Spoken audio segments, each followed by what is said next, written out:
Alrighty, everyone. Welcome back to another tier ranking. And yeah, it's been a bit since I've done this. I mean, I've been a little busy in my personal life, but also making videos, full-on video essays, is quite the challenge, especially. But going back to these things are really fun, and it's much more laid back. So I'm excited to get into it. And I realized upon my looking back through all my categories of, or my catalog, I should say, with all the silly songs or VeggieTales media overall I've covered, I realized actually I've never done a specific tier ranking for the silly songs.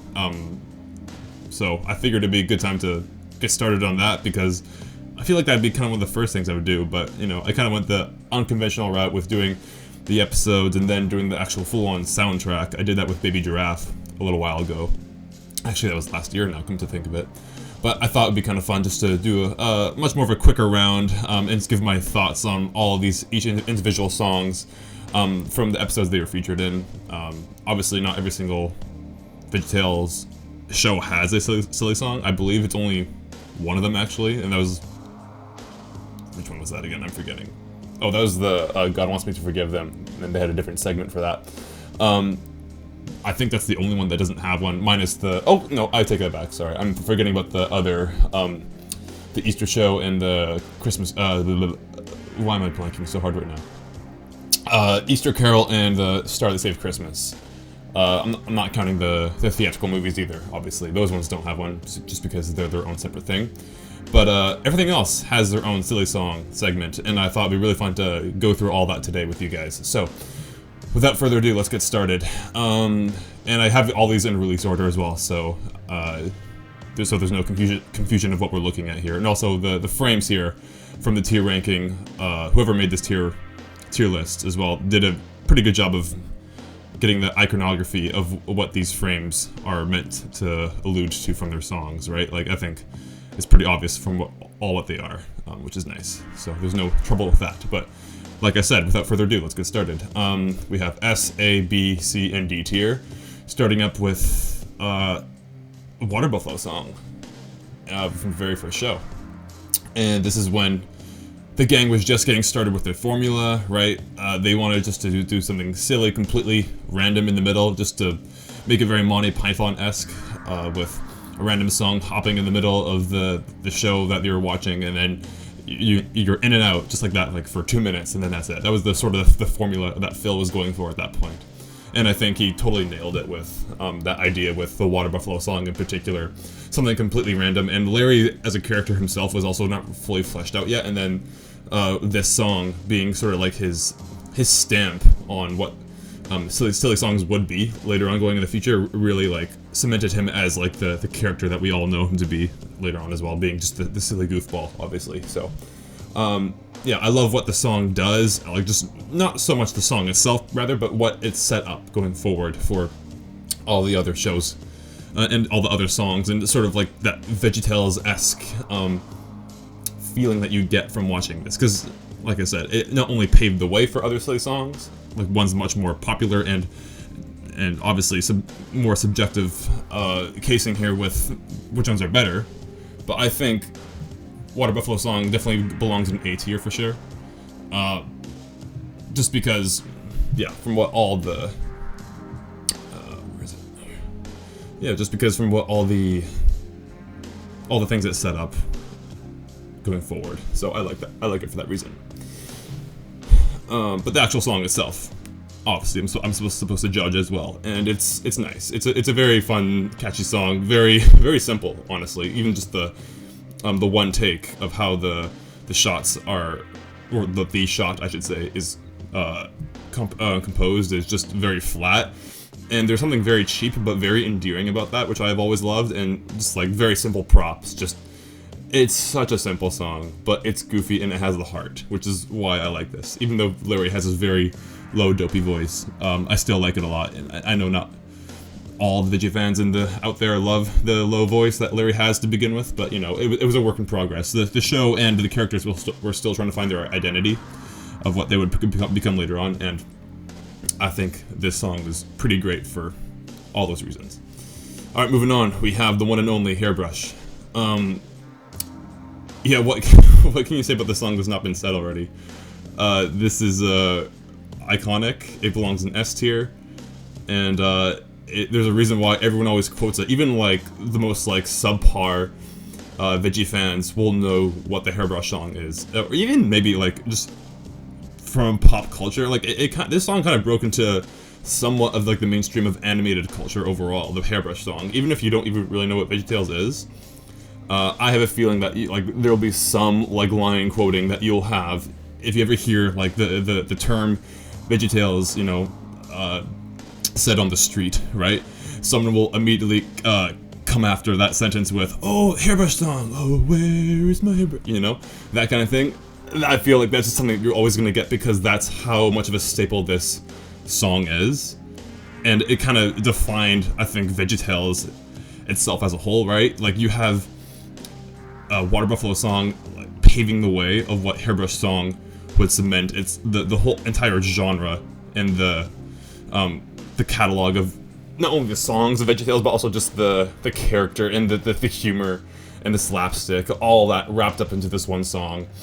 It's such a silly premise, right? As all silly songs are meant to be, obviously. But this is, it just knocks it out of the park. The instrumental as well with the piano that Kurt Heineke is doing in the background is just, again, it's amazing. It's also simple too, but it's perfect for what the song needs. It's so dramatic. It almost feels like a classical piano score from like a classic composer. Like you could say like something from Beethoven or Mozart, right? Something so serious on the piano, going along with the characters' dialogue and vocals. But then you have like this absurdly silly premise with, you know, a cucumber trying to find his hairbrush. It's amazing. I love it. And yeah, all the shots are staged awesome, and it's funny that this is just from the second show, and yet it made such a staple in this series of VeggieTales. Like this is the song. This is the moment that everyone thinks back to, whether you're a hardcore fan or not. This is what everyone thinks back to, is the hairbrush song. It's awesome. Yeah. So there's a reason why it's S tier. It's pretty much perfection in every way. If you want to give like a slight what's the word, nitpick in this song, I think you could probably say, if you're watching the show, yeah, the animation is very early 90s still, and like it's still developing as it goes along, right? But the thing is, you could also argue that that's also part of its charm too, of like how kind of dated the animation is, how that goes along with the iconic music. It's sort of just wrapped up in one, like two sides of the same coin. I don't know, like I think there's arguments for both sides, so that's not a nitpick in my book, obviously. I think it's awesome. The animation's great, especially the early ones, I think, even if, you know, some people think that's the case, that it's dated. I don't think so. But that could be a nitpick that people have with this, but that doesn't really matter because it's about the song anyway, so it's great. Moving on. Dance of the Cucumber is also A tier as well. I think I'm actually going to put this in front of Water Buffalo. There we go.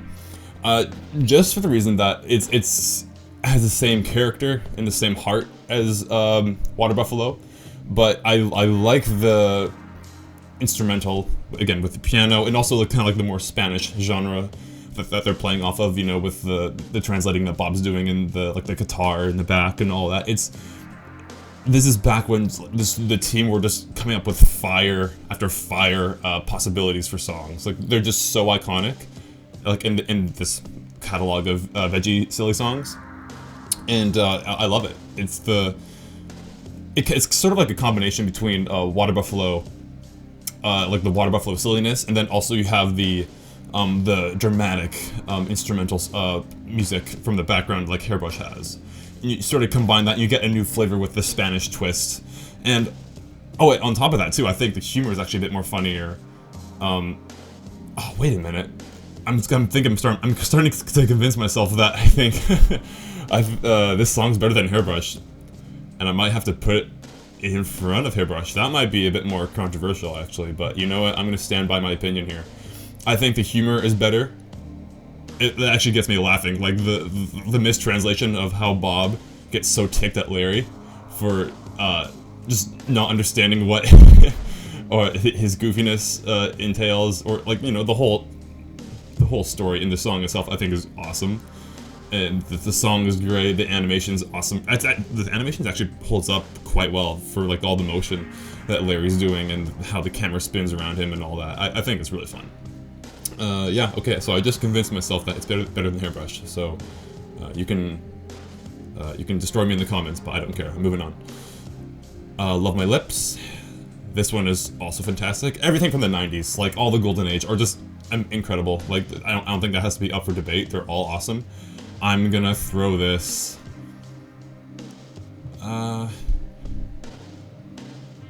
you know what, I think Love My Lips is a bit better than Water Buffalo, just for the reason of, it's also a bit longer, like, the song time, I mean, the run time, I mean, has a bit more of a, like, it has a longer timestamp, obviously, right? So, you have more to do, with the song. You have more, back and forth dialogue with Archibald and Larry.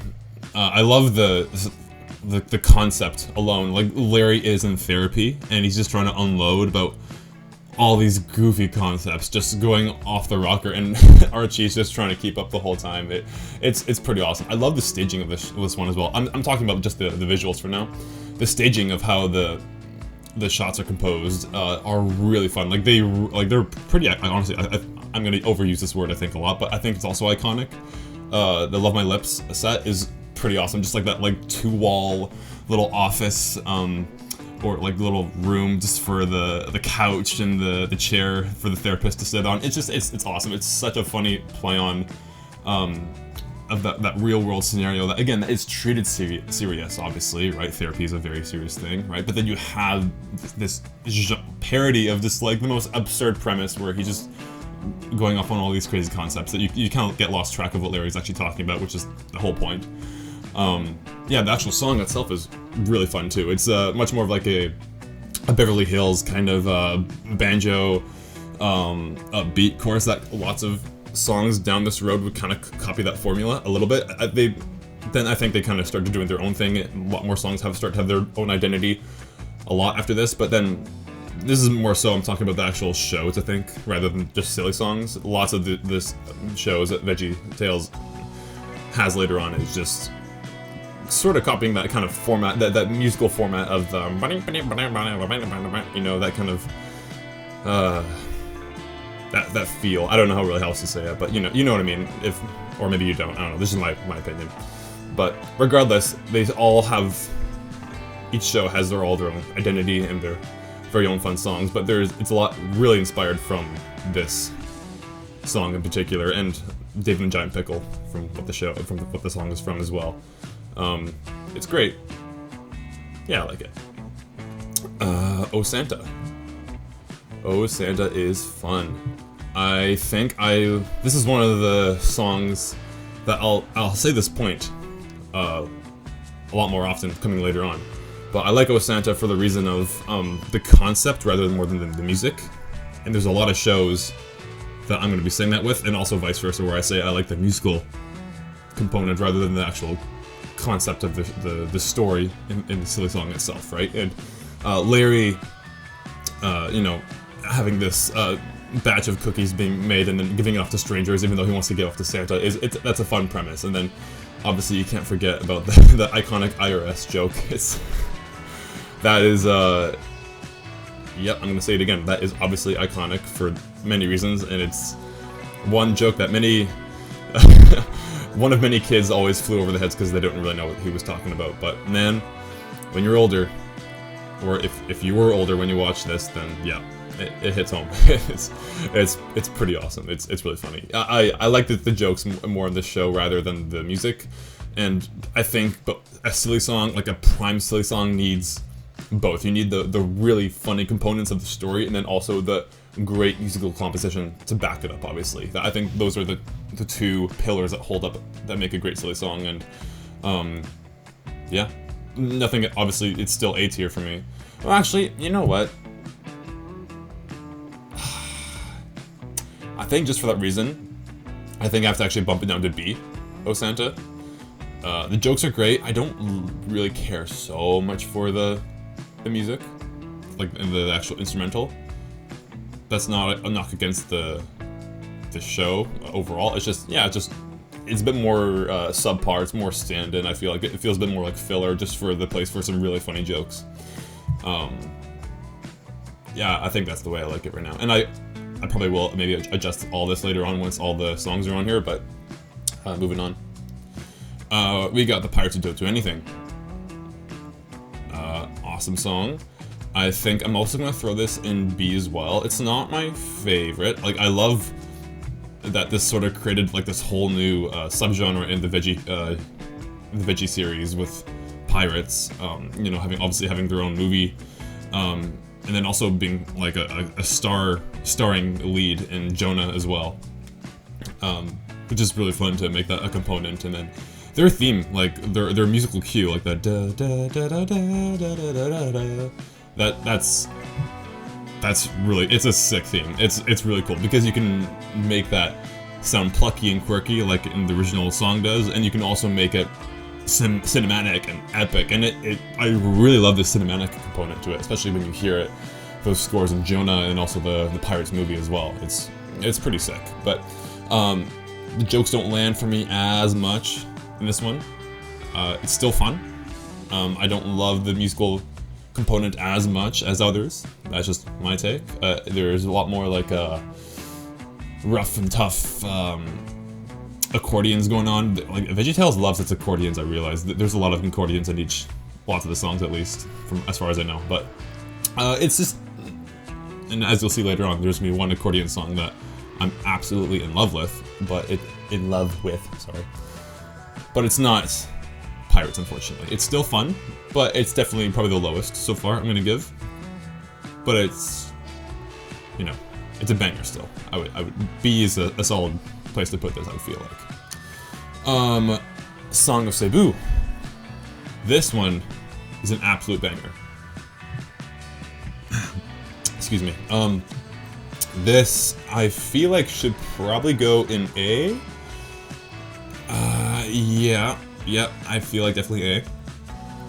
Mainly for the reason of that percussion, man. The way how that song opens up with those drums, those bongos, and the shaker, giving that really good reggae kind of feel that the song has. It's sick, and I love when VeggieTales really starts to dive into and pulls from other genres of music and then makes it its own. It doesn't just rip it off, right?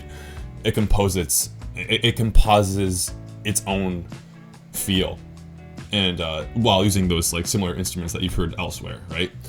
And that's just the genius of Kurt Heineke, right? And like you're gonna hear that in lots of the earlier shows as well, just like from like what the spoofs and genres are of the parodies they're going off of, whether it's a Bible story, it's yeah, like a pop culture parody, like whatever it is, right? There's always that musical component that is just so real. It's not playing up to kids. It's being for everyone. It's treated seriously, and that's where all the jokes come from. And you can also treat that material seriously if you want to as well, because the music does it for you. I did that. I spoke about this in my earlier video about what made VeggieTales pretty separate from other shows, and I recommend it if you haven't checked it out yet. It's some good points in there, and I kind of lean on some of those analogies I said earlier. Yeah, Song of Cebu is great. Comedy is pretty gold as well. I think I like it a bit more for the musical composition. I'm always going to be going back and forth all the time for each show of which one I like more compared to its musical qualities and the comedic dialogue, right? I feel like you have to get up to S tier, or at least the earlier stages of A, to really have both. But yeah, solid song. Cheeseburger. Whew, okay. I know that this is another iconic one, obviously, and I'm not using that. I'm totally I'm for sure spamming that word right now, but maybe I have to increase my vocabulary. But let's say this is what's another word for iconic? This is a very good song. I'm really throwing it off here. I'm sorry. I think you have to throw this in front for sure. Yeah, I don't see how you can't. This is an amazing song. This is when they really lead into the parody of what they're deriving from. They have the like those like 70s rock ballads for, you know, like longing for love, or, you know, like those winding guitar solos, and like those synthesizers, like all those things that it sounds fun, it sounds cool, right? And then you compare that with just the funniest visuals ever, with, you know, loving a cheeseburger, and not only that, but also vegetables talking about it. It's awesome. It sounds so good, and it looks so good too. This is a really good looking silly song as well. I love the lighting in this. If you're actually watching it, right, the lighting is awesome. It's very moody. It's very cool. Like, I just feel that calm every time I watch it. Even like when my son was a few months old, I would always turn on this instrumental and just have him like rock to sleep to it, because it's like with a lower volume, because it's so vibey. It's a pretty vibey song. Yeah, it's awesome. Moving on. Yodeling Veterinarian of the Alps. This is another classic accordion polka inspired song that I really like. I'm probably gonna throw it in the top of B, I think. Right there, yeah. It's gonna go ahead of Oh Santa. Really fun comedic bits. I love the talking men's choir of the scallions and the what's his name, Frankencelery.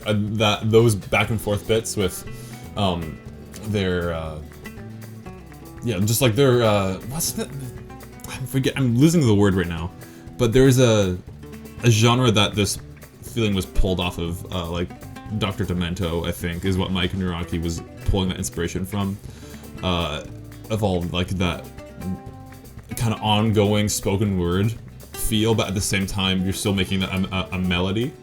And then, yeah, that's the best way I can describe it, because I really don't know the genre that well, but then you go back to that with just the most pure polka, wild yodeling, back and forth beat, and it's really fun. It's a great instrumental.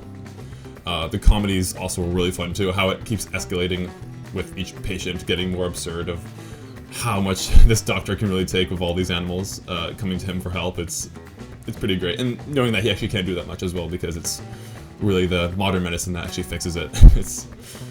It's good. There's some good comedic bits in here. It's a fun time, and yeah, I love that instrumental too. It's phenomenal, man. That back and forth. If you guys just go to YouTube and just type in just the instrumental alone, it sounds so good.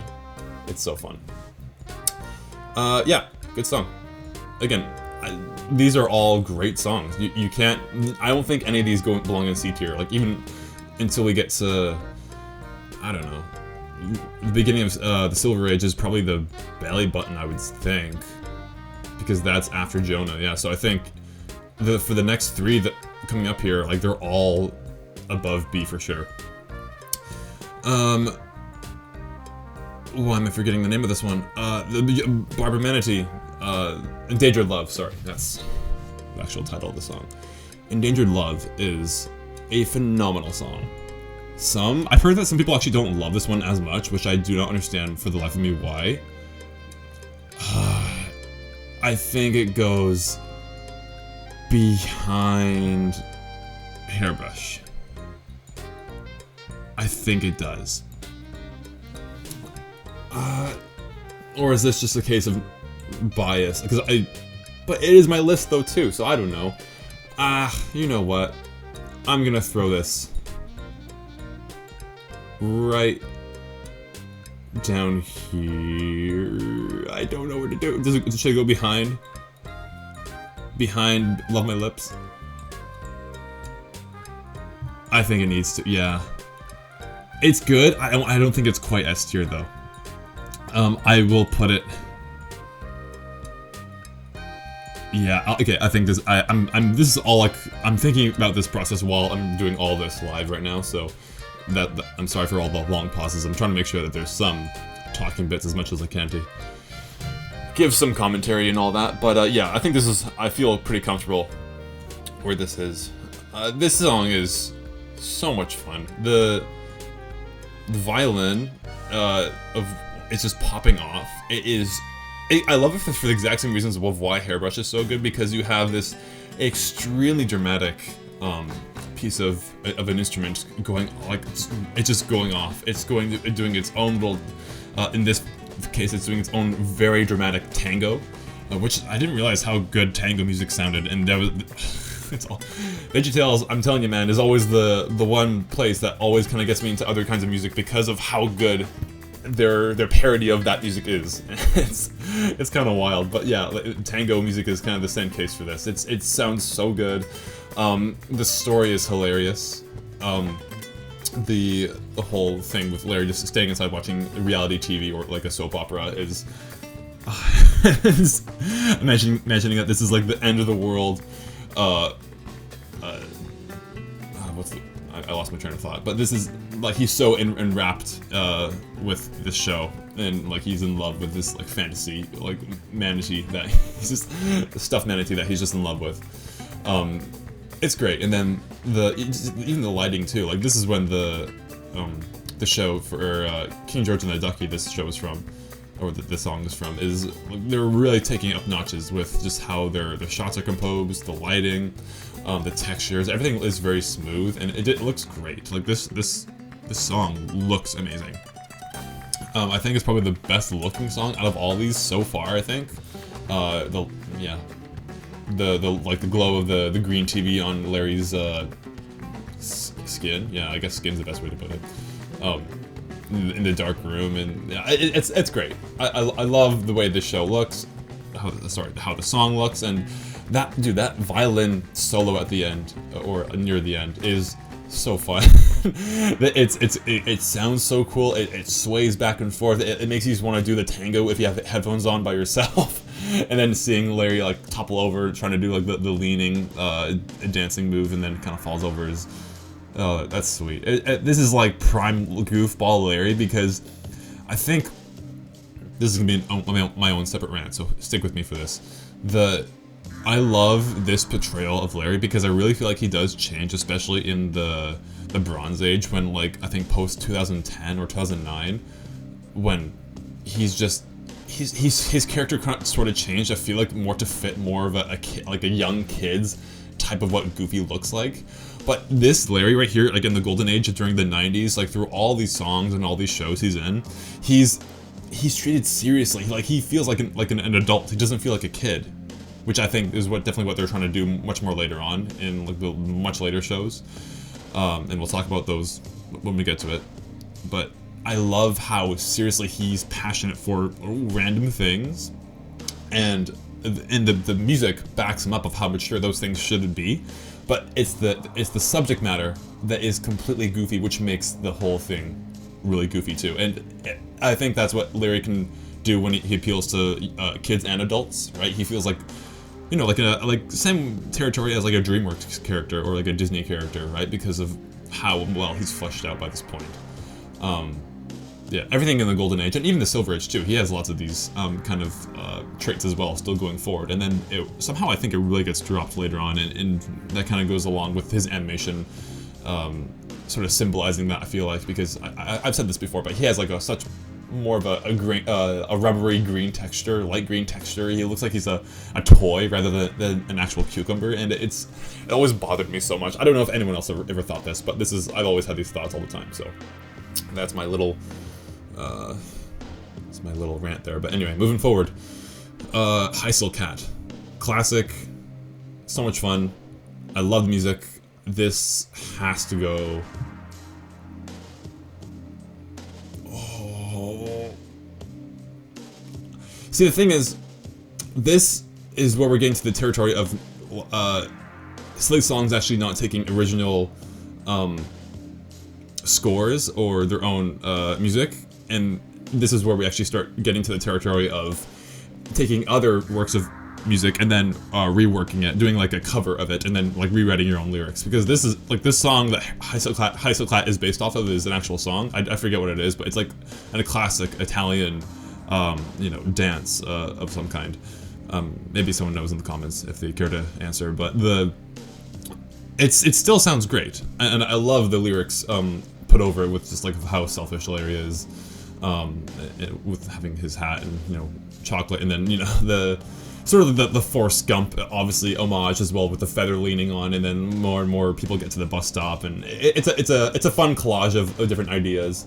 And also I love just the layout too, like the actual set for this silly song looks so great.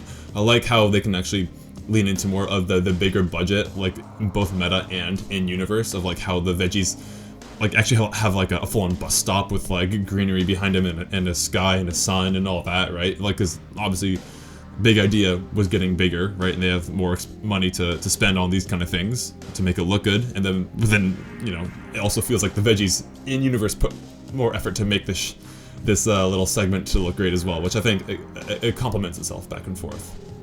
I'm holding and hovering my mouse right here because I'm still trying to decide where I want to put this. I think this has to go in front of Love My Lips. This song is really fun, really catchy. It's so hard to choose because these are just all goated, song after song. They're all so great in their own way. Some I do like more than others, obviously, right? But they're like all my children, you know. They're all my veggie children, and just forget the fact that I'm grading them. And if you forget that, then yeah, it sounds like a great metaphor. But anyway, yeah, I think this is where I want to keep it. This is a great song. It's so much high energy. Not that you need that for a good song. You can have more melancholy tunes and still make it great. But for me, this is great. This is it's such a fun, actual sing-along song. I feel like you can do that with so many of these shows, and especially High Soul Cat in particular. Mushu. This is fun. I don't really hold much of a passion for it because, again, lots of these opinions really do waver from if I actually owned the show when I was a kid, and if I actually had a connection with it early on. And I never owned this one. This was from the Ultimate Silly Song Countdown. This is like a new piece that was added for that, and it's a great song. It's fun. I know some people really love it, especially for ones who grew up with it. I did not grow up with the show in particular because we did not own it. My family did not own it. So just for that reason, it's not on higher of a tier for me. But it's still a fun time, and it's goofy. It's a very fun and goofy song, which is, again, what a silly song should always be. I'm just not all up high and mighty about it just because it's not something I always known to be so close to me. Okay, here we go. This is in the Silver Age now, getting from Belly Button all the way till basically Monkey, I think, is kind of when I kind of call it, and then we're onto the Bronze Age. Belly Button song is S tier, 100%. I think this is always sort of the back and forth. Do you put Belly Button in front of or behind Cheeseburger? Because Cheeseburger is the most iconic, I feel like. Actually, no, sorry, Hairbrush is probably the most iconic to all audiences of the Golden Age and overall genre overall for silly songs. Excuse me. And I don't know. I think for me, I like it a bit more than Cheeseburger. I love the spin-off of that boy band, that very early 2000s boy band energy that this kind of song kind of came out at the prime time when that music was still really going hard. I mean, it has its own audience for sure till this day, but it was really like becoming a thing back then. And I love it. I love this song. The Boys in the Sink is like just like their own like character in themselves, and it's amazing. They're treated, again, it's treated exact same way how a silly song should be. That you have a very serious, emotional, symphonic, melodic presence that these guys have, right? And then it's over the silliest premise you can imagine. The writing goes on for itself. I think the one part I don't love in this song is actually, funny enough, the Khalil rap in the middle. I know that they're trying to combine, like, you know, both like the rap of the, you know, starring so and so, you know, to like his little, you know, improvise whatever, right? And then we cut back to the main melody again. It's fine, but I feel like I always kind of like, okay, I feel like it's more for the comedic side again, just for that small bit. I like the lyrics a lot more that Khalil says about what the Mr. Lun's GMO and all that. I think that's what it is. Yeah, the stuff is great, but it's gonna fly over kids' heads, obviously, because I mean, for one, it's rapping, and it's going pretty quick, and it's hard to catch all those words. But the subject matter is gold. The whole song itself is gold overall, and it's also coming from a really great show too, Little Joe. That's also a phenomenal show as well. So all good vibes around, good feelings. I love the color palette, and this is also one of the few songs I think that has so much like set pieces as well. You can tell that this was like a full-on like expensive show. Like this is like a music video you can show on MTV, which is basically what they were actually trying to play off of. Like this is like an MTV performance basically from the Boys in the Sink. It's so much fun. Yeah, moving on. Sport utility vehicle, banger. This is a banger song. I love the main chorus. The chorus hits so hard. I think I'm gonna have to throw this. Let me see. This is actually where it gets kind of tricky now because there's a lot more on the board right here. I think I'm going to throw it in front of B. Yep. Yeah, that looks right to me. I don't love the actual main verses of the "If We Ever Got Stuck in a Ditch" part of those ones. Like they're kind of playing up the dramatic a bit too much, in my opinion, and it kind of loses the stride of the song. Because once you hit back to the main chorus with the "Oh, you and me," that yeah, it's so cool. It hits hard. The instrumental is awesome. The drums are popping. The guitar is popping, and yeah, I feel like this. Like funny enough, the conception of the comedic beats. It's actually not really that funny. It's not a very funny song to me, but I like it much more just for the actual song itself. I mean, you're just sort of like singing about your SUVs and just admiring how great they are. And it's weird that this wasn't even like a paid promotion song because you're actually like listing full-on like car dealer brands, I believe, like the Subaru and the. I think there's a few other ones that were listed, but it's just kind of funny that they're listing full-on actual like brands that I don't think VeggieTales had a sponsorship with. But anyway, yeah, I mean that's really kind of besides the point. I think that the music itself is just it hits hard. Comedy's not really that hitting hard for me, but it's fun though. And also, I don't really understand what this character with Miss Agnetha, like her character, like she kind of pops up every now and then in like in the Silver Age shows. I think she like made her first guest star in Esther, I think. But then I guess this was also before Petunia Rhubarb came along as well, because I think she was Duke and the Great Power was when she first came along, and that was sort of like, you know, in universe Larry's like, you know, lady girlfriend, kind of playing off like, you know, a romantic lead essentially. And it's just sort of weird seeing that with this character because they kind of show a weird romantic connection in the song with Larry and Miss Agnetha, and it's weird looking in hindsight when, you know, later on he was shipped with Petunia. But anyway, that doesn't matter at all. It's just kind of funny to look at. Moving on. Oh, my goat. My goat. My one true love. No, I'm kidding. But this is an amazing song, and I don't care what anyone else says. This, for me, is my favorite silly song of all time. It's Schoolhouse Polka. And I'm going to tell you why. Schoolhouse Polka is the song from Sumo of the Opera. And you all know how much I really love Sumo of the Opera.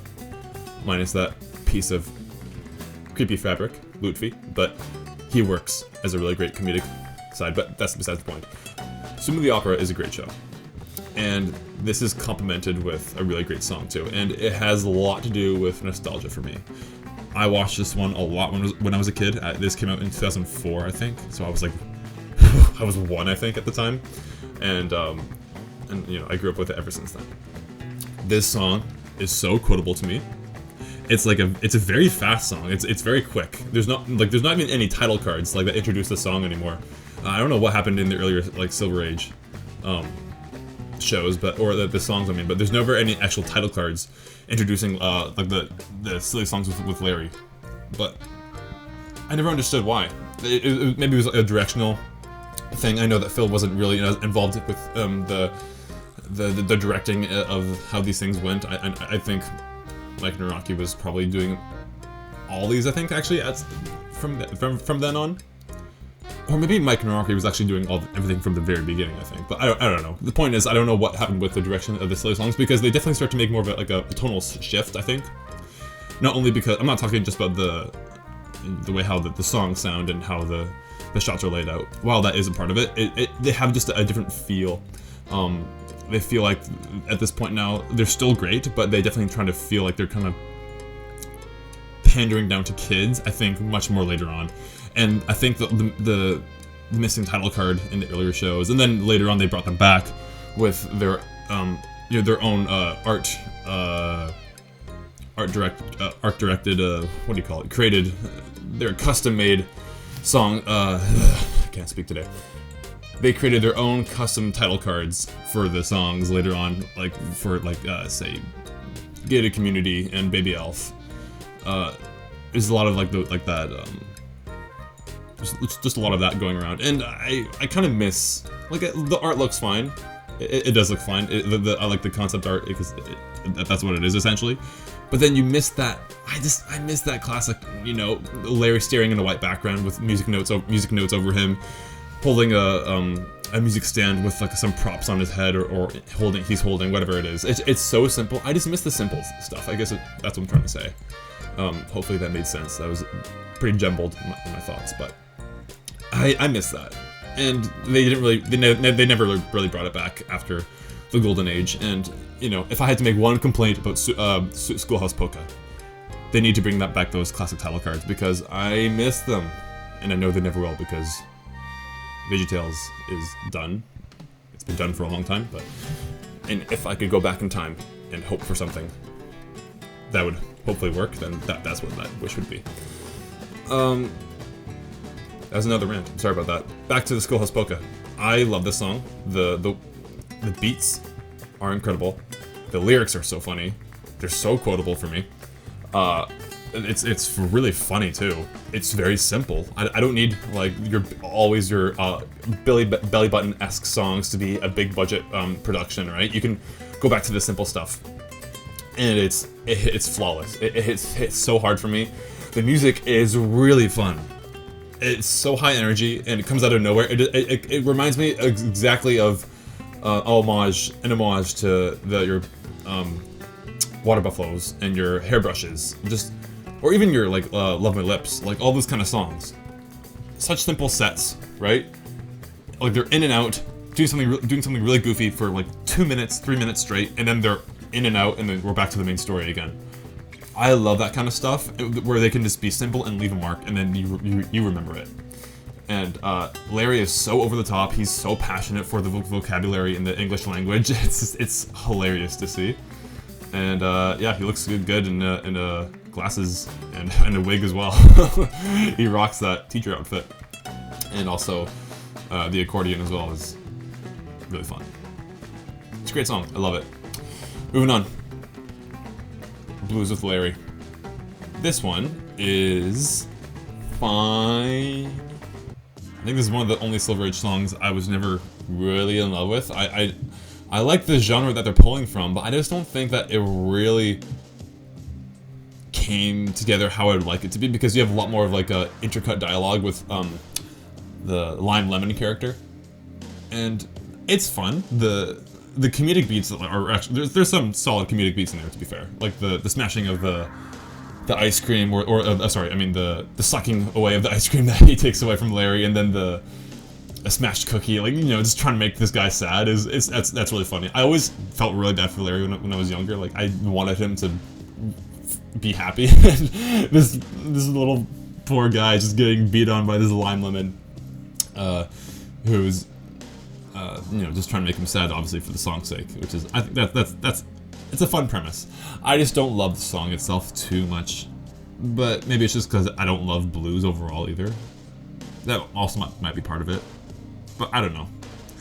I don't love polka either, but I love Schoolhouse Polka and Yodeling Veterinarian, so I don't know. There's an argument for that too. I think they could have made this a bit more fun. I don't know. I don't want to complain that. Like, it's a fine song. Just on a subjective standpoint, on my side, I just don't love it. It's not really for me. Yeah, C is where I'm gonna leave that at. However, the next one up, Pizza Angel, is a different story. This one has to go, I think, right behind Belly Button. It's funny how what's happening now is that the Golden Age shows are just moving a bit more to the back, and that's not an intentional thing. Well, I mean, it is, but it's not because I don't like the Golden Age shows. It's just, again, some of these Silver Age shows, the early ones, are legit really good.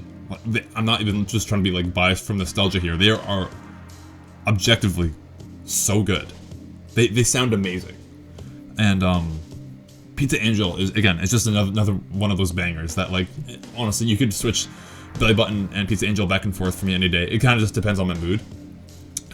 But this is a fire song. It's so good. It sounds like I think it sounds like a real song too, honestly. I don't mean that in an insult in any way, right? But, what silly songs are always kind of meant to do is to, be kind of loud and in your face and funny, right? And there's a time and mood for it there's a time and mood for that I want to listen to that, right? I don't want to listen to silly songs all the time. Pizza Angel, however, I feel like I would want to listen to it all the time because it sounds like an actual song that Pearl Jam would make, for example. I don't know, or like a Foo Fighters or whatever. It sounds like a full-on rock ballad. Obviously, given minus the silly premise about like wanting pizza, right? And it sounds incredible. The backup vocalists, like the P's, like I think which was Lisa Vitcher's voice. Going back and forth with Larry. She's always been kind of like a backup singer for lots of songs, which always sound great with her harmonizing with Mike's voice. But man, this composition sounds so good. That the guitar is amazing. The way how each beat hits with each verse and each chorus, everything is perfection. This song is so freaking good. Pizza Angel is just an absolute classic. I think it's actually probably the most classic, I'd probably say, in the Silver Age for most people. I think it's probably that and Belly Button. If I had to say that, yeah. Yeah, this is a great song. No questions asked. Baby Elf. This is also a great song too. I love the joke with Elvis and Elvish, like the spoof of Lord of the Rings elves with the pun of Elvis, and the Elvish impersonator is gold. I can't believe who thought it. It was probably Mike. I've been watching so many behind the scenes. It's always Mike who comes up with these insane puns. He also thought of the same thing with Spork as an orc. Like, what could be more threatening for like a vegetable villain, to be a spork with like the pun of orc, right? It's perfect. Like, how can you not get any more perfect than that? Which is same category goes for the pun of Elvis and Elvish. The whole get up, blending the two, surprisingly goes very well together. This is like, I think I'm gonna get into this later on one day when I do a review for Lord of the Beans, but Lord of the Beans I think is prime parody spoof VeggieTales. They knock down every single beat so well that it kind of makes the actual story of like the lesson they're teaching kind of meandering, because you just want to see those funny puns and those jokes just write themselves, because it is, I mean, that was actually Phil who wrote this story, which kind of makes sense because he's always the genius behind the stories of the original shows, and you can tell when he writes a show and when he doesn't. That's not a knock to any of the any of the other writers, but Phil's writing is so witty and on point and ahead of its time, I think, honestly. And Lord of the Beans is sort of like the culmination of all that, and that goes into the Slay song as well, which I'm pretty sure Mike wrote as well. But he goes back and forth with Phil's humor all the time. You know, they're Bob and Larry for a reason, right? They're the two partners that started everything. Yeah. With that being said, I think Baby Elf has to go in. I think I'm gonna throw that behind. I think I'll throw it behind Water Buffalo. No, this is where it gets hard now. I have to be honest. This gets hard. You know what? Let's throw it here. I can always fix this list later on. But for now, this is where it's at. Yeah, it's great. It's great. Gated community, dude. Silver Age just popping off still. The inspiration. I don't know what they're doing with their ideas, but it's so each song sounds original. It sounds unique. It sounds great. I love this back and forth with the men's choir. Very similar to Sumo the Opera-esque with the men's choir and that as well. Well, even they actually have the same characters, like the same character models, in just in different clothes, right? Like the carrot and the gourd, the carrots and the gourd, right? The same characters from Sumo. It's awesome. I think actually this one was actually not even written by Phil or Mike. It was actually written by another group. I forget who it was, but like it was some sort of partnership they had when they were making Sheerluck at the time. But the song is great.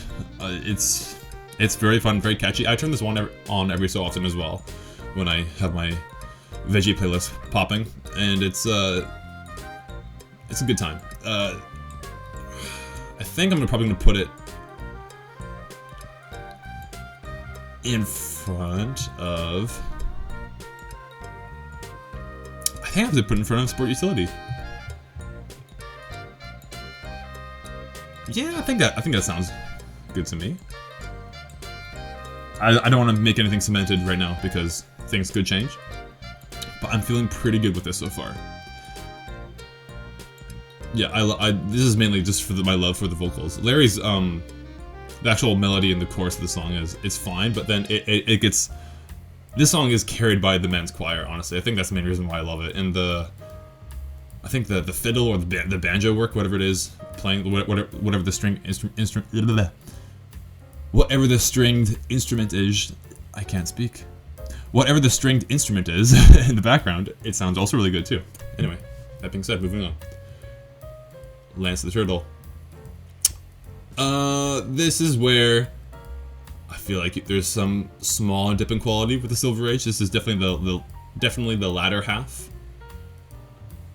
Oh, and I also realized too that there's no Slay song for Larry Boy in the Bad Apple because this is which one was this? This is the Gideon and the Tuba Warrior. That's what this song is from, Lance the Turtle.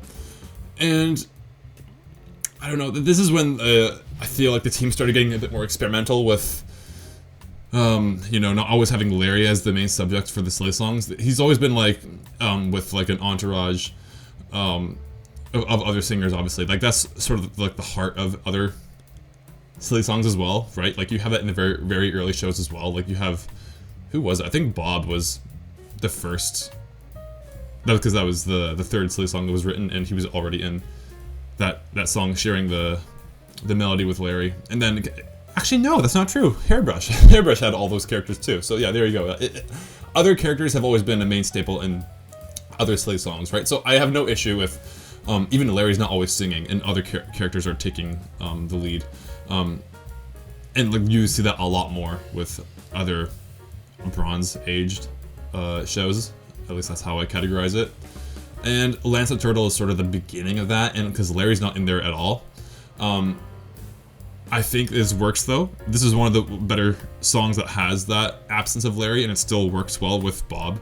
But, Bob being very dry, very analytical, former, or still existing director of the whole group overall, right? He wants things to be done his way in like a very Kermit the Frog kind of fashion, right? Which is, that plays really well off of the chaos that the Jean-Claude and the other P's have for their little hula song. It's the instrumentation, yeah, that's the word. The instrumentation itself is not my favorite.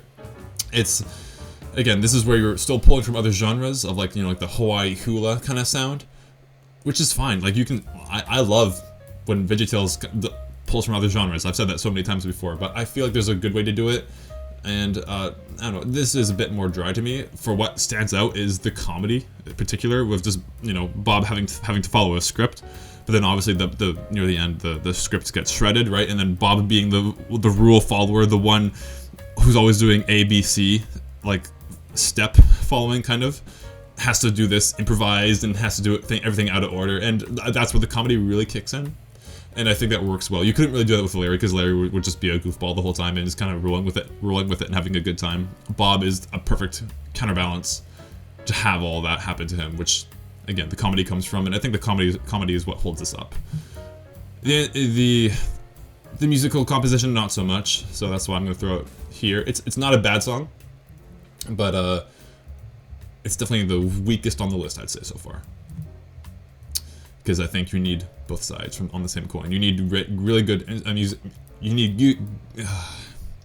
Sorry guys, I've been talking for a while now. Now I'm starting to get a little tongue-tied. You need good music instrumentation, obviously, and then really good comedy to hold the two pillars up. That's what I've said before, and that still goes true to this case. All right, Mess Down in Egypt. This is I think this song was actually pulled from the actual album that was recorded for like a future album of Boys in the Sink. After Belly Button was so popular, I think an actual separate CD album was actually made for this group, which it's a great idea by itself. But this is backing off from Mo and the Big Exit, and from what I heard, this song was actually just sort of thrown in, like it wasn't made for the show, right? It was actually off a CD, and yeah, I've said this before, I think. It was pulled off a track and then just put in the show, and then I give an animation to work with, and it's fine. It's nowhere near as good as Belly Button, though. Obviously, I think everyone can kind of say that's true. It's a good, fun, you know, little educational lesson about what happened to, you know, the mess down in Egypt. Obviously, right? Working with the story of Mo. It's also like a little good lesson of just how the story of Prince of Egypt worked as well in Exodus. It's a fun little history lesson, and it's done in a fun classic 2000s rap kind of way.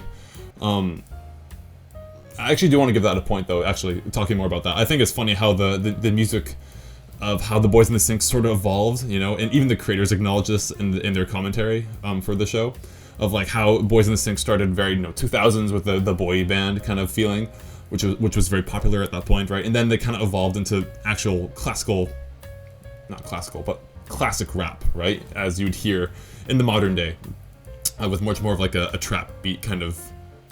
Well, this song actually does not have a trap beat, to be fair, but you know that kind of feeling though, with that feel. I don't really love rap too much, in all honesty, so it's hard to say much more about it, of, you know, that passion that I have. But it's a fine song though, but I'm definitely gonna throw this C as well. It's whatever to me. Nah, whatever sounds a bit too harsh. It's fine, but I want more than fine for a VeggieTales song, for a silly song. Okay, Monkey. This is a fun one. This is one of the better Silver Age, like near the end of the Silver Age songs for me. I think that it has to go probably in C as well. Like, the thing is, it's actually maybe B as well. I don't know. I think that this is another case where the comedy shines a bit better than the music, but I do like the music more than Lance the Turtle. Much more of like a jungle theme. Obviously, what's going for, and I like it. There's not a whole lot more to say about this. I think the comedy is just really good with the bits with, you know, Bob just trying to correct Larry about the, something that's really kind of stupid, honestly, just about the tail whole thing. But it's a fine song. It's honestly probably the exact same tier as Lance the Turtle. Like, they're both good comedy. I think just the music itself is a bit more like, you don't really think about the music that much. Or honestly, even if I put on this instrumental for you, I don't know if the regular fan could actually recognize what it's from. Maybe they could, depending how much of a diehard fan they would be. But as opposed to, like, you know, putting on the hairbrush theme, or like the instrumental for that, right? Or the instrumental for Dance the Cucumber, like, or Love My Lips, all these things, like these, you know what I mean, right? Like, I'm gonna keep saying this. You need a great instrumentation to counteract or counterbalance, I mean, which is the same thing, of how good the comedy is, right? Because that's what makes a great song, a great silly song, in my opinion. And I don't know, these last C tier ones don't really have it for me. They sound a bit more generic on it. Like, again, it's more filler. But the comedy is still good, though. The comedy still feels like classic VeggieTales, which is why I'm still holding it in C and not D. The D is actually, like, bad. It's not good to... D's not good at all.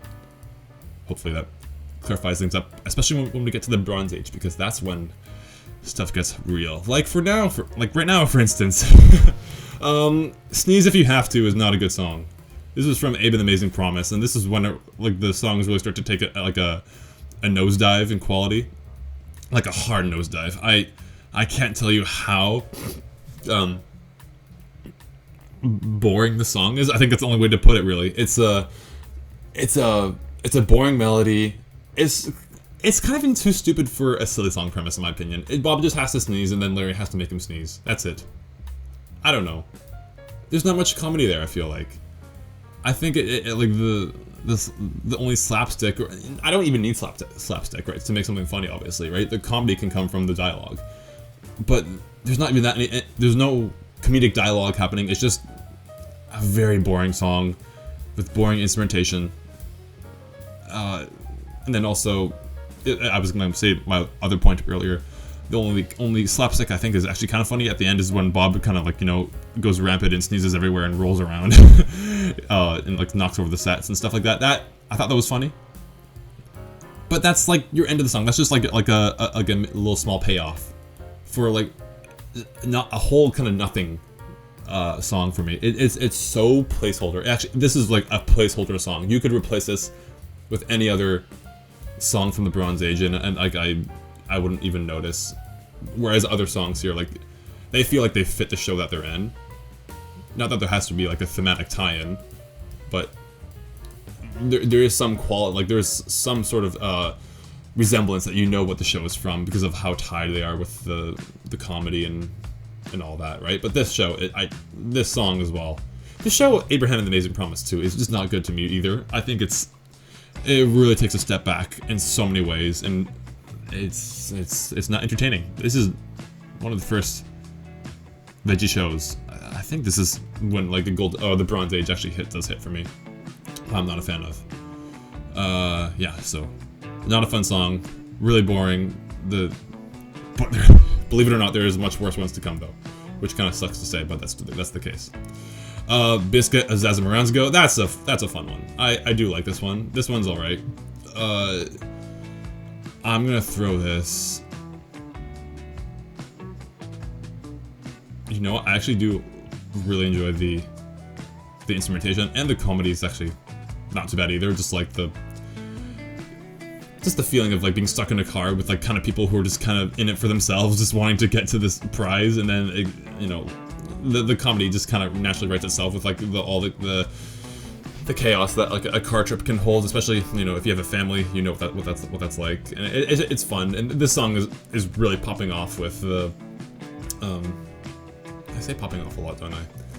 It's really flamboyant.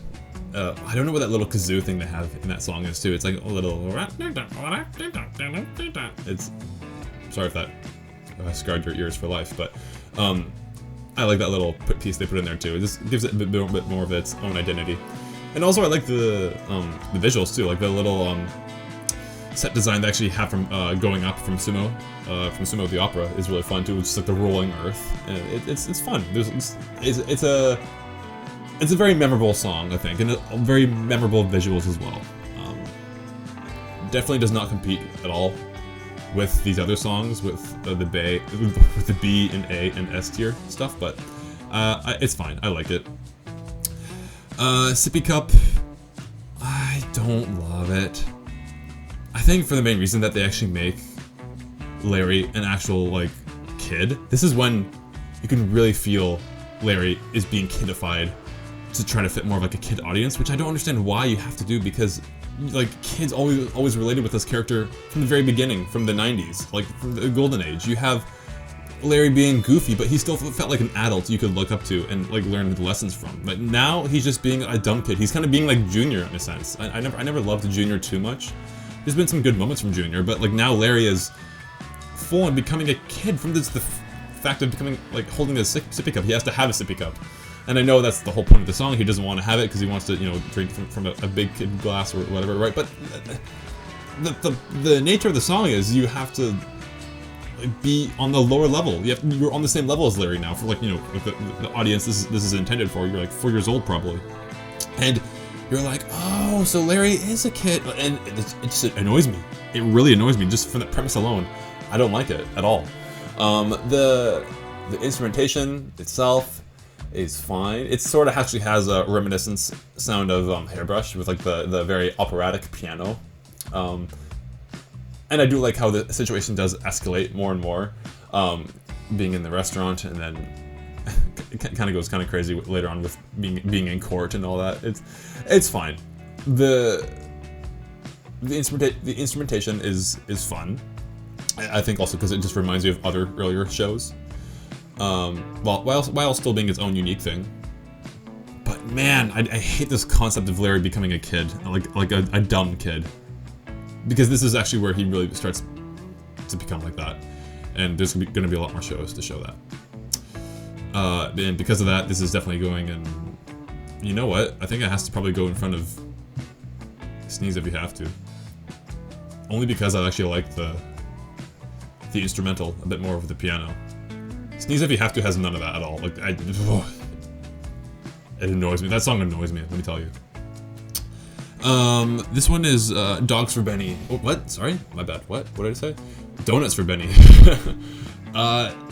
This one, it kind of came out of nowhere, I feel like. This is where there's a slow decline in quality, and it really kind of hurts to acknowledge all these facts, but Donuts for Benny is kind of the weird ones where it becomes unhinged. Like, it becomes, for one, it's another solo Mr. Lunt song, which I've always liked. I liked when you actually have like those full-on breaks with just him taking over the show. And then eventually every other Veggie has to take over the silly song at some point. But with Lunt, it feels like kind of special because that's what you did early on, and it was a memorable thing when another Veggie took over the show, but back then. But now it just happens like left, right, and center, you know. And now Junior can sing his own solo song, which I don't love that idea. I know I said that it's okay if Larry has his own background moments, but I don't know, if he's gone for this long, it kind of it gets to me. Donuts for Benny though, it's such a wild song. It starts as like almost like a Justin Bieber kind of Christmas album, like very like, oh, we're gonna do like the like very generic melodic whiny chords, you know, like the very sappy, you know, children are in an orphanage at Christmas time kind of song, right? You know what I mean, right? That's what is happening. But then, out of nowhere, the song takes a wild turn, and it uses that that introduction, that very placeholder introduction for its own benefit of how crazy and unhinged this dog becomes. Like, you know, because the premise is about giving donuts to this dog, right? You know, because like he doesn't have any food, right? But then this, you know, if you do that to dogs, right? In this case, this crazy animated dog, he becomes more than anthropomorphic. He develops his own conscience, his own soul, and his terrifying beating eyes bleed into your soul. And he chases down every single person he can find to get more donuts, and he like terrorizes Lunt later on as well. It is so wild. It's so wild to the point where it actually doesn't feel like VeggieTales humor anymore. I don't really know what happened, especially with the show it's based off of, from St. Nicholas. St. Nicholas is a very much more like down to earth show because it's sort of like taking the Adventures in Odyssey approach, where you kind of go back in time and you kind of reenact these points of history with your modern characters, right? Which which is fine, right? I like the show. I think is pretty good overall, but the song is completely out of left field. How wild it becomes, and for that reason, it always stuck with me as a kid, and it still sticks with me now. I think it's a very fun song for that reason, and it definitely averts. It kind of imagine if this whole Bronze Era is just like a falling what's the word, avalanche, right? But then all of a sudden, this song with Donuts for Benny comes out of nowhere, and there's just like a little sled, right, that comes down the avalanche, right, and it's able to keep away from the rolling avalanche that is like the destruction of silly songs, unfortunately, right? But this one is able to hold up its head above water for a little while, and it holds up. It still does hold up, and it's a little life raft, if you know what I mean. It's weird and it's kind of crazy, but that's why I like it though. So I think just for how strange and bizarre it is, I think it's gonna go in probably front of C tier. Honestly, that might be a little weird to put in front of, but I think that's how I feel about it. Okay, next one. We have Where Have All the Staplers Gone? I cannot speak today. Let's try that again. Where Have All the Staplers Gone? This is a great song. This is a funny enough, I didn't realize I'd be praising this much Golden Age songs. But this is a good one. I like the very operatic seriousness tone, kind of going back to those earlier feelings of the veggie catalog with Hairbrush and all those other kind of songs. It's treated seriously, right, for like office equipment of where they've gone, right? It's not going back to Hairbrush, very similar feeling to like Mike diddling a little tune in his head of looking for something, right? But then turns that little ditty into a song. And I think this actually happened the exact same way with that conception of just like him looking for something and then, thinking, oh, that could be a silly song, and that happens the exact same format all over again. It's basically the exact same DNA of what made Hairbrush Hairbrush. Definitely nowhere near as iconic though, obviously. And I don't think many people actually really know about these Golden Age, these Bronze Age shows, which is why I think Staplers kind of like fell underneath the radar for lots of people. I think this one actually does hold up quite a bit though. This is actually not too bad. I think I would actually probably put this like, probably in B tier, honestly. I think I'm actually probably putting it ahead of, this might be controversial, honestly. I'm putting this in front of Oh Santa and Pirates and also Mushu. I think it's nice. I like of how it's made. I like the conception of it. I like the execution, and it harkens back to the good old days of like serious tunes, complemented with silly situations. And yeah, I like it. It's also the visuals too are great too. It actually feels kind of like big as well with the big theater, and then also like how the very abstract part of the song where like everything gets washed out and like no color and it's all 2D, and then the color comes back and all that because they're looking for the ink for the printer. It plays into the abstract, which is kind of also weird for VeggieTales. They don't really play with like that medium too much, but I think it works for the time and place that this song was made. I think it's fun. Pants. It's fine. I think I used to like this a lot more as a kid. It made me laugh, but I don't know. Looking back now as an adult, I don't know. I really get nothing from this. First of all, just the character designs alone are really weird because this is when they kind of went through some new color changes. Like both Jerry and Jimmy are completely like sterile like yellow and white, or like mixed together, and it just looks really weird. They look like they're naked. Like even the fact that they're wearing pants and stilts, it doesn't help. And Larry's like a very dark green again and looks more rubbery again. And I don't know. It's just I don't know what's happening with the animation in this show because this is from the Princess show. I forget what it's called. The Beauty and the I totally forget. That's that show that I never liked from VeggieTales. It's probably my least favorite one. But anyway, that silly song, Pants, is it's a whatever song. It's very much a whatever song. It's a fine jumpy beat, but it's like a you can't remember it for the life of you. It's so generic, like painfully generic. I don't know. I'll throw it ahead of D tier.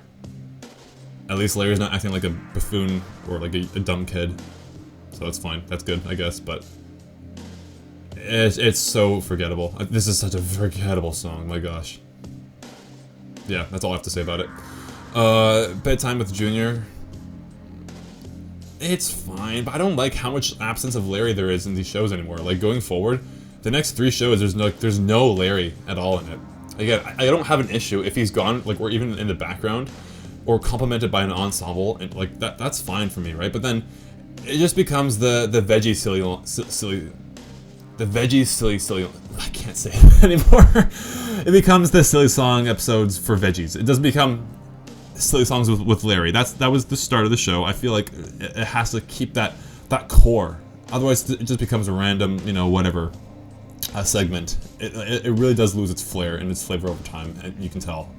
And Bedtime with Junior is sort of just another one. It feels like the exact same kind of beat of the Pants song. Like, it has the exact same rhythm and chorus, and even like the way how the words play out, just with different lyrics. I don't know.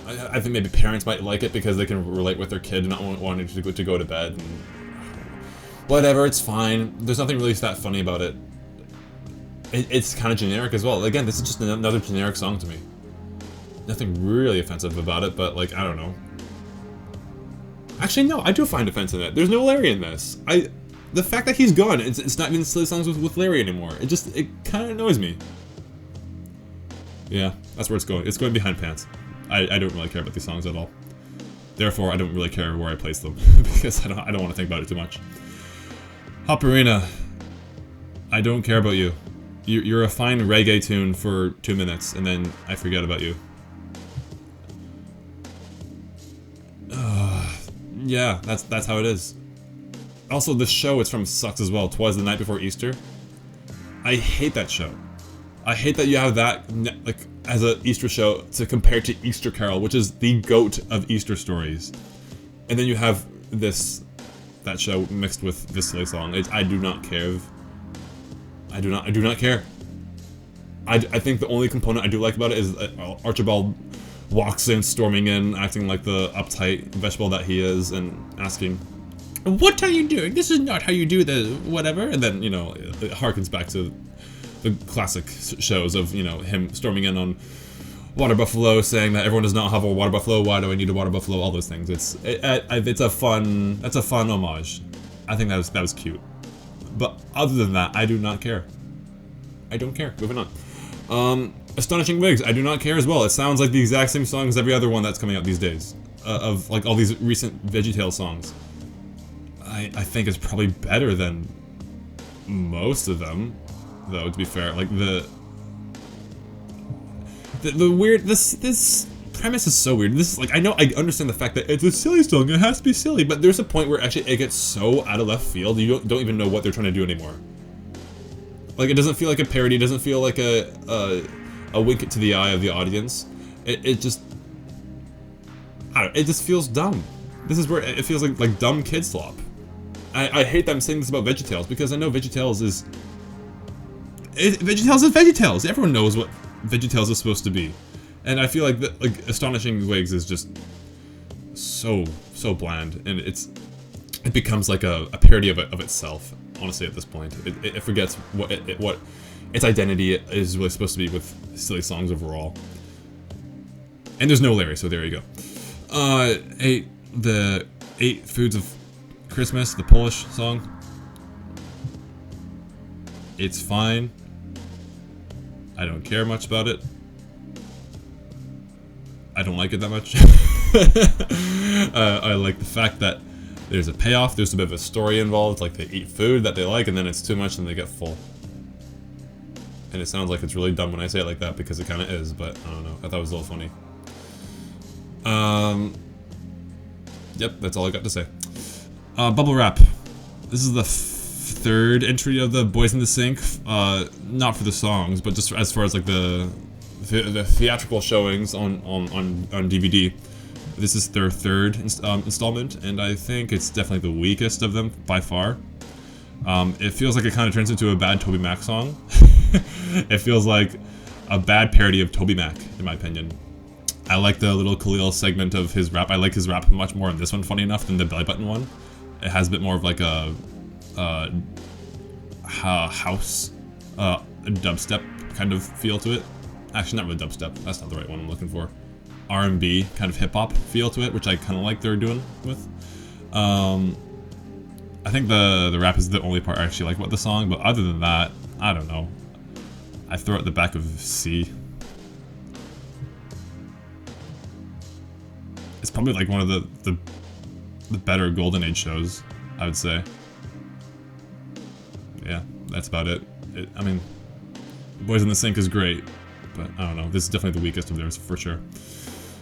Oh, I hate this song. I hate you so much. BFF is going in D so much. The worst song I think I've ever heard. My ears were bleeding after the time I heard this. I could not believe that this is the same production, the same company that made the freaking Cheeseburger song, the Schoolhouse Polka song, the Belly Button song, Pizza Angel. This is the same company, guys, that made this piece of trash. It is so bad. I hate this so much. I'm gonna get angry thinking about this right now. So yeah, indulge with me as I rant about this. This song is so dumb. There's no Larry in it, for one. That sounds very petty for me because I sound like a little kid. There's no Larry. But Larry is what makes the heart of this silly songs. That's the DNA of the show itself, of the segment. I mean, you need Larry to an extent. You can have him gone for a little bit, but you have to bring him back. At least make him a part of the encore, the ensemble, whatever it is. My word, these characters are annoying. They're so flat. They're full on cardboard cutouts. Nothing's happening. Nothing's happening in the show. They're just talking about how much they like each other or how much they love each other, which I don't care. I don't know them. I do not give a crap about what they think about each other. The freaking instrumentation is so it's bad. It's bad. Whatever it is trying to be poppy for like the hip young kids. It's awful. It sounds awful. It sounds really bad. Listen to it yourself and then get some earmuffs after you're done and then go to the hospital, whatever you need to do. I don't know. It's awful. I can't believe that this is VeggieTales that produced this. This feels like something that, I don't know, Illumination would make. Like a bad Illumination movie, to be fair. Like there's some good Illumination movies, don't get me wrong, but not really, not many. But it's a bad Illumination song, it feels like. I'm done. I'm done talking about this show, about this song. It's awful. I hate it with a bleeding passion. I think it's the worst thing that's ever been composed in Veggie history. Superhero. It's whatever, I don't care. It's a really bad pun.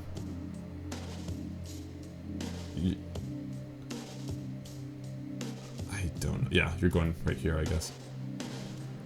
I don't like how cartoonized that Larry Boy and the gang is made. I don't really love the Incredible Vegetable show overall.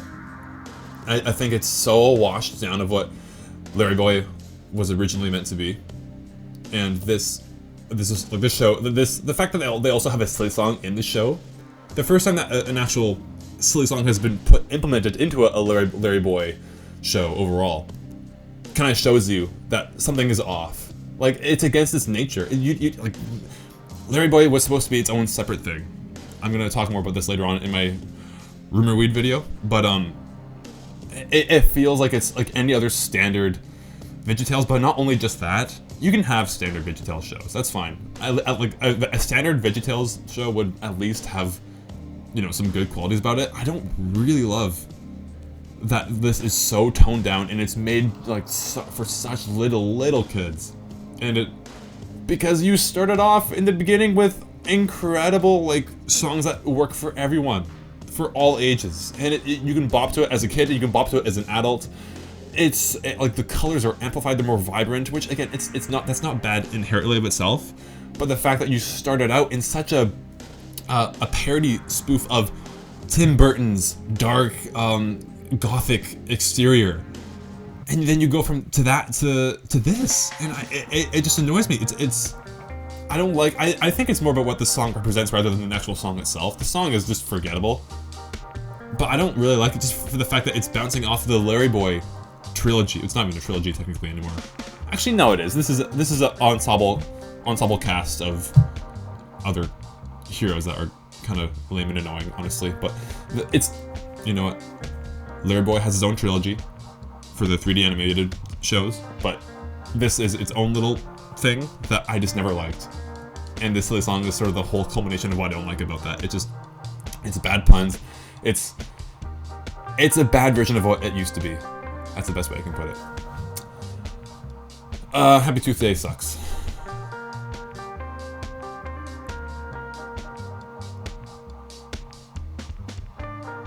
Moving on. What's it called again? The Scottish Kilts and Stilts. That's what it is. That's how I remember it, because it's Scottish. This is actually pretty funny. I think it's pretty funny that it's mainly because of Scooter. Scooter is the main comedy gold of this segment here, with how like he gets his representation finally of how incredible Scotland is. And Larry's trying to do it justice, but then he like does it for like all other locations around the world, and then Scooter's not happy about that because he wants to focus it just on Scotland. And yeah, it sounds kind of like weird on paper, but funny enough, it actually is executed pretty nicely when you watch it. And I think this is a song you have to watch rather than listen to. The listening part is again, it kind of leans more generic type. Again, the comedy is standing out much more this time around than the instrumentation. The instrumentation is just kind of, it's bad accordion, not accordion, it's bad bagpipe music, which we all know how bad that can get, so. But again, it works well with the comedy though, so I'll give it that, but you have to watch this rather than just listen to it, if that's what your plan is. I'll throw it at the top of D, honestly. I think seems more fitting. I wrap myself up for Christmas. I don't care. It's a bad song. The jokes do not work. This feels like every single other bland Bronze Age joke that never works. I'll throw it in front of here. Sure, yeah, that sounds about accurate. Again, I don't have much to say about these. They're just they're so bland. It's so boring. It's like eating cardboard with salt, and that's it. Or wrapping paper, if you want to put it that way. Asteroid Cowboys. I have to give credit where credit is due. The concept is kind of funny. It's kind of out there. It's kind of the same thing with dogs for I keep saying dogs. Donuts for Benny. It's sort of like the same kind of territory of how out there and goofy it is. I don't really care much for the song itself. The song is kind of whatever. It's just a generic country song. I feel like you could have added more like sci-fi space sounding elements into the song if you're trying to do like the full-on combination of sci-fi and western kind of together, or like at least space overall. But it just leans more just towards full-on country 100%, and I'm not really a country guy either personally, so it doesn't do anything offensive for me. I just don't care for the genre it's playing off of, and I wish they did more to balance with the sci-fi stuff. So I don't know. I'll throw it right behind Stilts. Okay, the puppy song that Larry wants. Oh my gosh, guys, just I hate that this is VeggieTales. I hate that this is what VeggieTales has come to. It's bad. The song right here, the puppy song, is the most placeholder, generic YouTube happy soundtrack you've ever heard. It doesn't even feel like anyone actually made this. It feels like AI created this. Minus the fact that you have this. Actually, no, I take that back. AI also created the visuals too. This terrifying dog that I understand is supposed to be the butt of the joke of the song is terrifying because it looks exactly like Larry, and it's uncanny. It's uncanny. It's like loot-free territory of creepiness for its own reasons. The song sucks. The song is awful. It's trash. and the joke doesn't even work because it's not even funny to me. It's just scary looking. The song is so bad. I think there's also auto-tune. I feel like you actually can hear auto-tune in the characters' voices. I don't know why they need auto-tune. They're vegetables. You're supposed to sing a little auto-tune and supposed to have voice cracks every now and then. It's fine. Why do you have to overcorrect it? It makes no sense to me. Man, though, that song sucks and it's terrifying at the same time, so that's why it's back there. It's not as bad as BFF, though. I think it's only because Bob and Larry actually are in it. I think it's the only thing that's holding it in front of BFF for me. Okay, the mac and cheese song.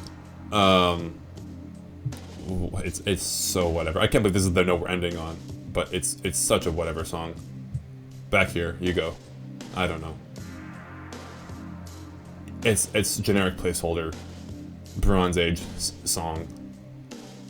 I have nothing to add to it. The one thing actually I will say though is the title card. They brought back the title cards later on, like I said, for the Bronze Age, and they have, and it's fine concept art. It's all right. I like I said, I much prefer the earlier title cards with the white background, and then just like the, you know, it's so simple with Larry just like, you know, holding a music you know, music notes in the air and then like holding props and stuff like that, right? This title card for the Mac Larry, it looks like the most like photoshopped Canva thing you've ever seen in your life. I don't know what's happening, but like it looks like they, like, whoever created, like, whatever graphic designer they hired for that segment, they just pulled like an old image of Larry from like the 90s, like with his old, like, you know, darker green skin tone and like his taller build, and then like they throw that in the background with, and they actually grab the KD like box art for like their advertising, and then they throw that, like they take out the background of that and then like throw that on top of Larry's face. It looks like the most like amateur student working profile ever for like a resume. It's like, oh, I worked on VeggieTales. Oh, like, yeah, what did you do? Oh, I worked on the title card for this silly song, and this is what it looks like. It looks like I could have thrown that together, guys, for like a thumbnail. It looks like a YouTube thumbnail. A bad YouTube thumbnail, and I don't know what's happening. It doesn't feel like an actual like hired graphic designer worked on that. Maybe because something else happened behind the scenes. I don't know, but the graphic title looks absurdly stupid. It looks so amateur. Yeah, that's all I have to say about that. Anything I want to add here? This is not real VeggieTales to me. The golden egg chase thing, the song here, that's from the Noah's Ark movie. That's not canon in my book, so we're not even gonna grade that. I'm sorry. And if you actually wanted me to grade that, it would just be D anyway. So there you go. I guess I did grade it. So there you go. Okay, everyone. I always feel a little depressed after doing a big like release order category VeggieTale media tier rankings, because I always leave on a down note, like downhill note, because we end off on some pretty bad shows. But I wanted to do this though, just to show that I do love these songs, some like the good songs. I love these good songs so much. They are part of me. They are part of my identity. that's a joke. It's not true. But I love them so much. I grew up with these songs, and there's a reason why the good ones hold the test of time. And VeggieTales has done so much for me, and so much for everyone, and you guys as well, who care about the same franchise as well. And for all, you know, as much as there is bad shows, or even bad songs as well, that only shows you of how good the really good ones are. It's a good counterbalance to show of like how incredible the writing can be, and the visual storytelling, and the songs, and the instrumentation, like everything that Kurt Heineke, Mike and Rocky, Lisa Vischer, Phil Vischer, all these guys did. Tim Hodge, like all these guys who worked on these shows, they, like, you can tell like lots of blood, sweat, and tears were poured into these ones, and you like the ones that matter and the ones that are good, you can tell. And hey, if you like the other ones that I graded lower, that's fine. Like that's again, this is my list, right? I'm feeling pretty good to have how this is graded. I know that I said that I would maybe reorient some things, but I'm feeling pretty confident with this. I think I'm going to leave this as is. Again, opinions change over time, so maybe I'd move a few things around later on, but you know, this is the idea of how I'd have my list for a long time. But with that being said, guys, what do you think of my opinions? Let me know down below. This is really fun to do. I actually didn't realize how long this would take. I kind of did, yeah. No, I did. Because I'm a diehard fan and I'm gonna go off on long rants for a long time. Talking about the stuff I do and do not like. So anyway, share this video, like it, make sure to subscribe if you haven't already, and I'll see you all next time. Take care.